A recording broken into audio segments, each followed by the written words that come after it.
Imagine, if you will, a sight beyond human comprehension. Out in the cold, silent theater of space, a colossal clock floats serenely. Its face is not made of brass or steel, but of swirling nebulae and the dust of newborn stars. This is no ordinary timepiece. This is the master clock of the universe. Its hands, carved from pure light, do not simply tick away the seconds. As they sweep across the cosmic dial, they weave the very fabric of reality. With every majestic movement, they stretch the dimensions of space and shape the dimensions of space, giving birth to galaxies and orchestrating the silent ballet of the planets.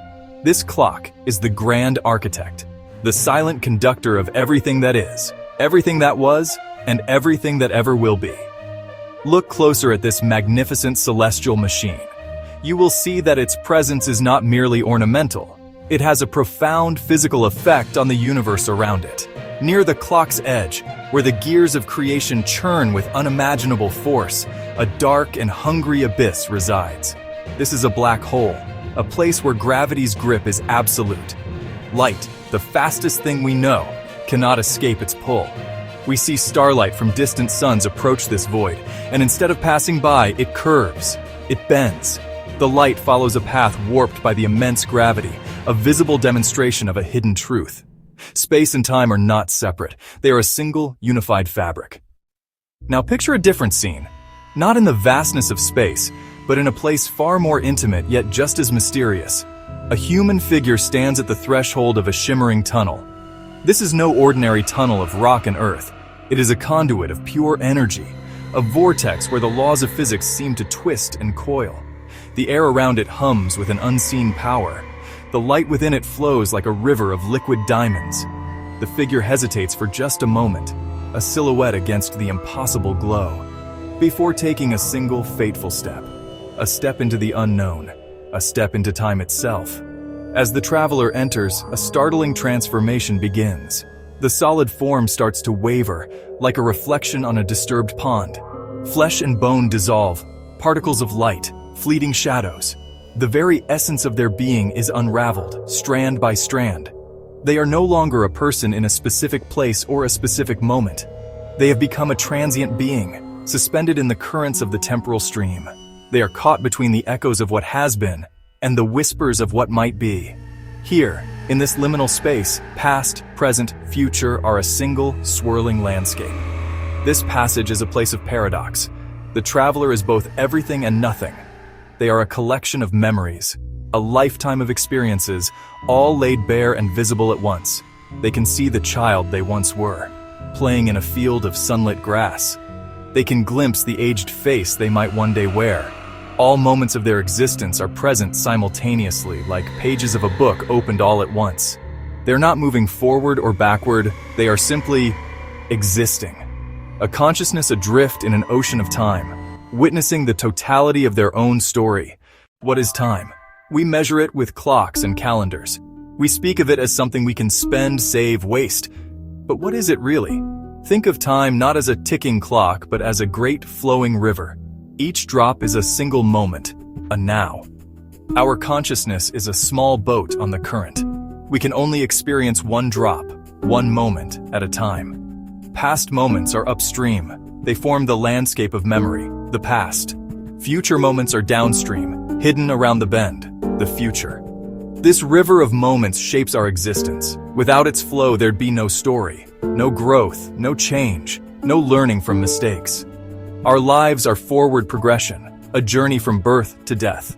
We are creatures of time. It's the medium in which we live, love, dream. Each decision we make, each path we choose, sends ripples through the water, subtly altering the course of our own small boat as it drifts ever onward. Identity isn't static. It's a narrative woven through seconds, minutes, years. We remember the past with fondness or regret. We anticipate the future with hope or anxiety. The present is a fleeting point where memory and anticipation meet, to be anchored in the now, yet connected to before and after. The current gives direction and purpose. It turns random events into a meaningful biography. We're living through time, yet physics hints the flow may be an illusion, a trick of perception. The laws can work backward as well as forward. So why does our river flow one way? Why remember past, not future? Maybe our personal time is one perspective on a larger reality where the river might not flow at all. For centuries, we believed time was absolute.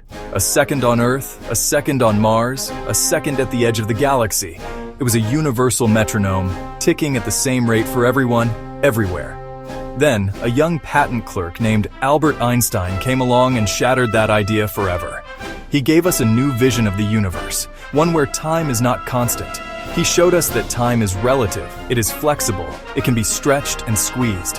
He unified the three dimensions of space with the single dimension of time, creating a four-dimensional fabric he called space-time. This fabric of space-time is not a passive backdrop, it is an active participant. Einstein's theory of general relativity tells us that massive objects like planets and stars create curves or dimples in this fabric. Think of it like placing a heavy bowling ball on a stretched rubber sheet. The ball creates a dip in the sheet. Now, if you roll a small marble nearby, it won't travel in a straight line. It will follow the curve created by the bowling ball. This, Einstein explained, is gravity. It is not a mysterious force pulling objects together. It is the geometry of space-time itself. This curvature of space-time doesn't just affect the path of objects. It also affects the flow of time. The stronger the gravity, the deeper the curve in the fabric, the slower time passes. This isn't a theoretical idea, it's a measurable fact. The clocks on GPS satellites in orbit, where gravity is slightly weaker, actually run a tiny bit faster than clocks on the surface of the Earth. Scientists have to constantly adjust them to keep them synchronized with us down here. Time literally moves at different speeds depending on where you are. Your head ages infinitesimally faster than your feet, simply because it is slightly farther from Earth's center of gravity. This revelation opens a startling door. If time can be slowed down, could it be slowed down to a stop, or even reversed?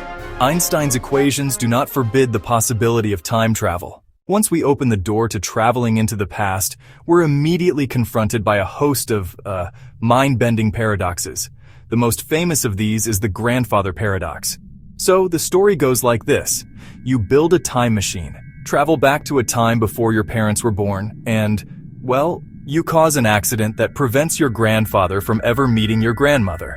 If they never meet, your parent is never born. And if your parent is never born, then you are never born. But if you were never born, how could you have gone back in time to cause the accident in the first place? This is a direct contradiction, a logical impossibility that really seems to slam the door on the idea of changing the past. It creates a causal loop that just cannot be resolved.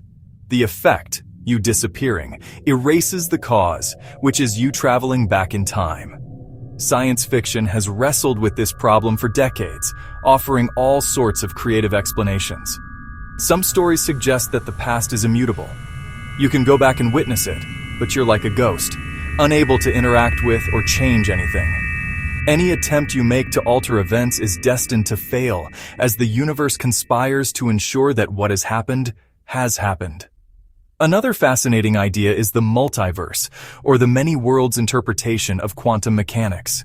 This theory suggests that every time you make a choice that could have multiple outcomes, the universe splits into separate, parallel timelines. In one universe, you turn left. In another, you turn right. If this is true, then when you travel back in time and change something, you don't actually alter your own past. Instead, you create a new, branching timeline.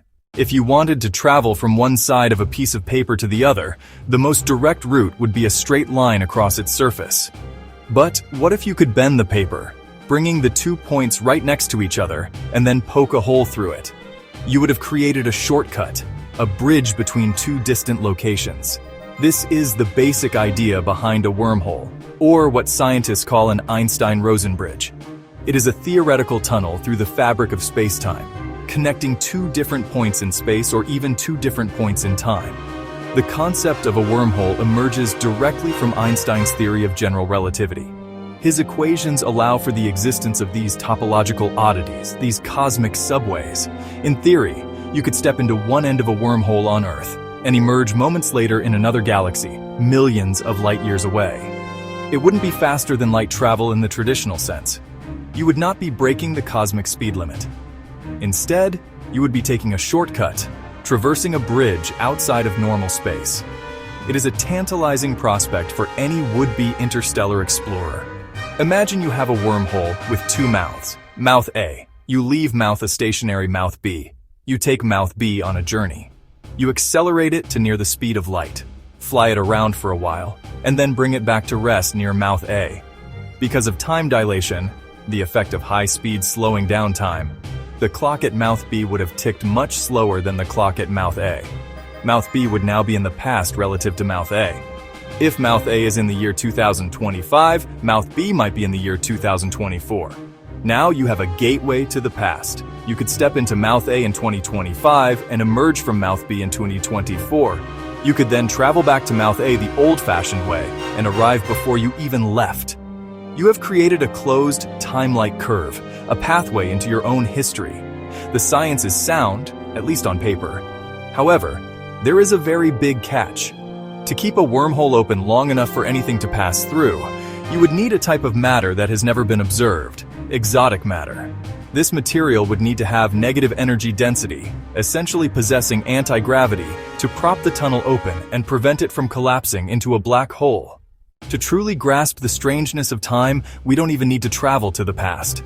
We only need to travel very, very fast. This brings us to another of Einstein's famous thought experiments, the twin paradox. Imagine two identical twins. One twin, the traveler, boards a futuristic spaceship. The traveler embarks on a journey to a distant star. The other twin, the homebody, remains on Earth. The traveler's ship accelerates to a significant fraction of the speed of light, 99.5%. From the homebody's perspective, years pass as normal. For the traveler, something remarkable happens. Einstein's special relativity says, the faster you move through space, the slower you move through time. This effect is called time dilation. On board the starship, the traveler's clock ticks far more slowly than Earth's clock. Their heart beats slower. Their biological processes slow. Their perception of time stretches. For every 10 years on Earth, 1 year for the traveler. The trip there and back might feel like only 5 years to them. When the traveler returns, they're in for a shock. They step out having aged only 5 years. But on Earth, 50 years have passed. The homebody is now elderly. The traveler is still in their prime. The traveler has leaped into the future. They didn't break physics. They didn't enter a wormhole. They didn't enter a shimmering portal. They used space-time itself to jump 50 years ahead. This isn't science fiction, it's how the universe works. Future travel is theoretically possible and experimentally real. We see it with particles and accelerators. We account for it every day with GPS systems. The journey is one way. There's no known way to return to the past and reunite at the same age. They paid a price, the loss of the world they left behind. They're a visitor in a future they helped create but did not live through. So, we return to the ultimate question. Is time travel possible? The answer, it seems, is a tantalizing maybe. Travel to the future is possible. It's built into physics. All you need is a very, very fast spaceship. It's a one-way ticket. The world you leave behind will be gone, only reachable in memory. You'd be a living time capsule, a fossil in a future world. The lonely promise of forward time travel. Travel to the past is far harder. It's a realm of paradoxes. Einstein's equations allow paths like wormholes. Wormholes seem to need exotic matter. Even if built, causality throws up ghosts. New timelines? Or no changes at all? History fixed. The universe may protect itself. Maybe our perception is the barrier. We think linear, but maybe time is a static 4D block. Every moment exists simultaneously in that block. You don't travel through it. You experience a slice, your now. Past and future are as real as the present, just elsewhere in the block. Consciousness moves, illuminating frames, creating the illusion of passage. In the end, time travel pushes our limits. It forces us to confront reality, causality, and our place in the cosmos. We are explorers, driven by an insatiable curiosity. We look up at the stars and wonder. We look at our clocks and wonder, is the past a closed book? Is the future an unwritten page? We do not have the answers. Not yet. For now, we stand in awe and imagine possibilities.